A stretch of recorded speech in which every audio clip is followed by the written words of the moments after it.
好，那有33位朋友们问说，请问政委哦，是不是有低潮的时候，怎么样子去度过难关哦？当然啊，就是为什么我每天这个8个小时的主要工作时间，就除了外交部的那4个小时之外，我大概都只会排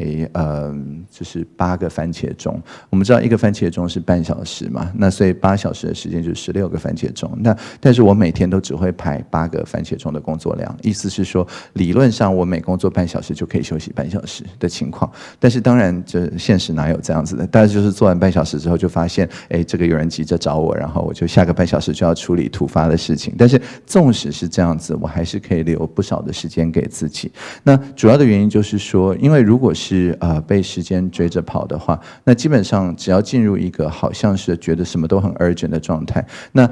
虽然是急，但是其实你应该交出去给更适合做的人做的，或者是其实本来就没有那么急的，就会变成没有办法分辨，好像每个东西看起来都一样急的这个情况。那一旦进入那样子的情况的时候，就非常容易进入低潮。那因为为什么就是透支自己的精神力嘛？那到后面就发现说，哎，好像透支用完了的这个情况。那但是如果反过来是觉得说，其实再急的事情都可以等30分钟。那在这样子的情况下，哎，如果接下来又没有那么急的，那我就休息个30分钟。那每次的工作可能都有小小的低潮，可是都不会到这个低到见底啊的这个情况下，我就可以很容易的自己又恢复一些，又恢复一些。所以去掌握这样子一个好像是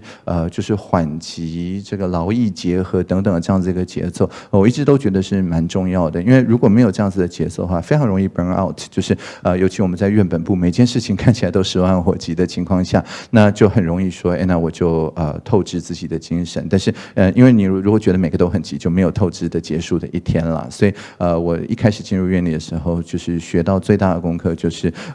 就算就是大家都觉得说到实体的场域开会很重要，我还是要坚守，我只有礼拜一、礼拜四进办公室，所有其他的都透过远距的方式。你如果真正有公文要我签的话，那你就非得用电子公文不可。那这样子就是按照我的时间在排，就是半小时之后才做，半小时之后才做。那这样子的话，其实任何的难关，你在空个半小时的距离稍微去看它的时候，其实也没有那么困难。里面有一些有意思的部分，值得去了解的部分，那些可能就不是我专长的部分，应该有比我适合的人，我也可以想得到谁去做等等。那这样子的话，这个难关就自然就可以面对它。那大家都知道，只要能够面对它，这是最难的嘛。那接受它、处理它、放下它，就变得非常的容易啊。所以大概刚刚讲到这个时间结构，就是让大家无论如何都可以去用一种比较平常心的感觉去面对这个情况。那所以时间结构了，是我度过难关的主要的这个做法。希望回答这一个问题。